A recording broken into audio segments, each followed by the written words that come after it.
Ganpati classes में आपका हार्दिक अभिनंदन। खुश रहिए, मस्त रहिए, खूब परिश्रम कीजिए। तो आज हम एक नया टॉपिक लेके आए हैं और वो टॉपिक है वाच्य। पहले हमने पढ़ा था वाक्य और ये है वाच्य। तो देखिए, वाच्य में सबसे पहले जानते हैं कि ये इसके बारे में क्रिया किसे कहते हैं। क्रिया वो जिस शब्द से किसी कार्य के करने या होने का बोध होता है या पता चलता है, उसे क्या कहते हैं, क्रिया। तो क्रिया के जिस रूप से ये पता चलता है कि वाक्य में जो कर्ता है, कर्म है या भाव में से किसकी प्रधानता है, यानी क्रिया के जिस रूप से ये पता चले कि वाक्य में कर्ता, कर्म या भाव में से किसकी प्रधानता है, वो क्या है, वाच्य। अब वाच्य के कितने भेद होते हैं? वाच्य के 3 भेद होते हैं। वाच्य के कितने भेद होते हैं? 3। अब देखिए कौन कौन से होते हैं वो 3। कर्तृवाच्य, कर्मवाच्य, भाववाच्य। अब देखिए वही है सेम, कर्ता, कर्म और भाव, वो यहाँ दे दिए। तो कर्तृवाच्य, कर्मवाच्य और भाववाच्य। कर्तृवाच्य में यानी कर्ता, जिसमें इंपॉर्टेंस होता है। कर्मवाच्य में कर्म, कार्य। भाववाच्य में भाव या क्रिया, कर्ता के अनुसार क्रिया। कर्तृवाच्य में कर्ता के अनुसार, जो क्रिया किसके अनुसार चलती है, कर्ता के अनुसार। सकर्मक और अकर्मक दोनों क्रियाओं का प्रयोग होता है। अब ये सकर्मक और अकर्मक क्या है? सकर्मक यानी क्रिया के साथ कर्म का होना, अकर्मक यानी क्रिया के साथ कर्म का होना आवश्यक नहीं होता है, अकर्मक कहते हैं। लेकिन कर्तृवाच्य में इसमें सकर्मक और अकर्मक दोनों क्रियाओं का प्रयोग होता है।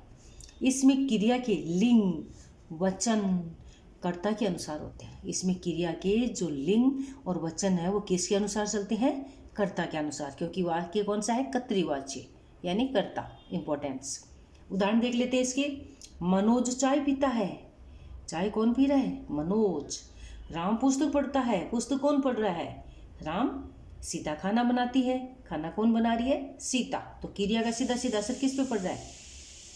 सीता पे, यानी इसमें सीता के अनुसार, कर्ता के अनुसार क्रिया चल रही है। बालक ने गाया। पुनीता हंसती है। सकीना पढ़ती है। कौन पढ़ रही है? सकीना। पढ़ाई कौन कर रही है? सकीना।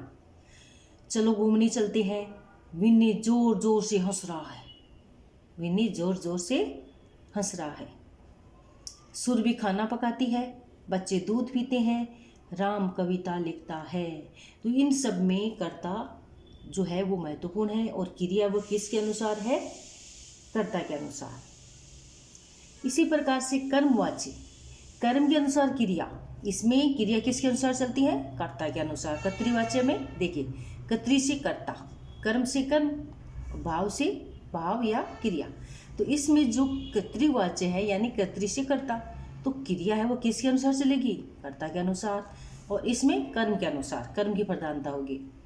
इसमें सकर्मक क्रिया का प्रयोग होता है। देखिए हम, ये बहुत इंपॉर्टेंट है, एग्जाम में पूछे जाते हैं और बहुत ये सरल है, बहुत आसान है, इसको सिर्फ समझने की आवश्यकता है एक बार। इसमें सकर्मक क्रिया, सकर्मक यानी इसमें क्रिया के साथ कर्म का होना आवश्यक है, अकर्मक नहीं होगा। इसमें सिर्फ क्या होगा? सकर्मक क्रिया का प्रयोग होगा। इसमें क्रिया के लिंग, वचन कर्म के अनुसार होंगे। किसके अनुसार होंगे? कर्म के अनुसार। और कर्तृवाच्य में कर्ता के अनुसार। कभी कभी भेद भी पूछ लेते हैं, तो हम डायरेक्ट भी यानी सरल से कठिन 1 by 1 पढ़ना है, जिससे कोई प्रॉब्लम ना हो। इसके उदाहरण देख लेते हैं। मनोज चाय पी। राम की द्वारा पुस्तक पढ़ी जाती है। अब इसमें एक बात और ध्यान रखनी, इसमें द्वारा, पुनीता द्वारा नहाया जाता है। सकीना द्वारा पढ़ा जाता है। राम के द्वारा कविता लिखी जाती है। तो लिखी और कवि द्वारा, ये पढ़ी, लिखी, ये जो है ये वे मिलेगा। और द्वारा, के द्वारा इसमें एक संकेत मिलेगा। किसमें? कर्मवाच्य में। कर्मवाच्य में के द्वारा और पढ़ी, लिखी, पढ़ी ऐसे जाता है, ऐसे कुछ होता है, वो किस में होता है? कर्मवाच्य में होता है। मोहन से पुस्तक पढ़ी जाएगी, तो के द्वारा और पढ़ी, लिखी ये सब इसमें आता है। किसमें? कर्मवाच्य। अब भाववाच्य में क्या है? भाववाच्य में इसमें अकर्मक क्रिया का प्रयोग होता है। देखिए इसमें जो क्रिया है वो कर्ता के अनुसार चलेगी। इसमें सकर्मक क्रिया का प्रयोग होता है केवल और कर्म की प्रधानता होती है। और भाववाच्य में अकर्मक क्रिया का प्रयोग होता है और क्रिया सदैव पुल्लिंग अन्य पुरुष में होती है। ये नियम याद कर लो यहाँ तक ये नियम याद कर लिए। कभी भी जीवन में किसी भी परीक्षा में किसी भी समय पूछ लिया जाएंगे, वाच्य तो कभी गलत नहीं होंगे। तो इसमें एक तो अकर्मक, इसमें सकर्मक, इसमें अकर्मक, और इसमें पूर्ण रूप से कर्ता के अनुसार क्रिया, इसमें सकर्मक क्रिया, इसमें अकर्मक। इसमें अकर्मक क्रिया का प्रयोग होता है। क्रिया सदैव हमेशा पुल्लिंग अन्य पुरुष में भी कौन सा, एक वचन में होती है। निषेधार्थक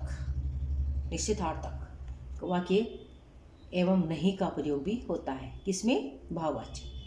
देखिए, मनो से बैठा नहीं जाता है, जैसे इसमें के द्वारा पढ़ी लिखी ऐसे मिलेंगे, वैसे इसमें क्या मिलेगा, इसमें नहीं जो है निषेधात्मक शब्द मिलेगा। दादा से पढ़ा नहीं जाता है, पढ़ा इसमें पढ़ी है ना, इसमें पढ़ा लिखा खाया। सीता से खाया नहीं जाता, यानी इसमें खाया पढ़ा लिखा ऐसे आएगा, और इसमें पढ़ी लिखी खाई पी ऐसे और के द्वारा ये संकेत मिलेगा। और इसमें पढ़ा लिखा खाया पिया, और उसमें नहीं निषेधात्मक वे मिलेगा। किसमें, बहुवाच्य में। सीता से खाया नहीं जाता, अमित से दौड़ा नहीं जाता, अब ये मिलेगा। खाया पिया दोया ये जो आता है, और प्लस निषेध यानी नहीं जो है वो किस में मिलेगा, ओनली बहुवाच्य में। और के द्वारा और पढ़ी लिखी ऐसे किस में आएगा, कर्मवाच्य में। और कर्तृवाच्य में क्या होगा, कर्तृवाच्य में क्रिया सीधे सीधे कर्ता के अनुसार चलती है।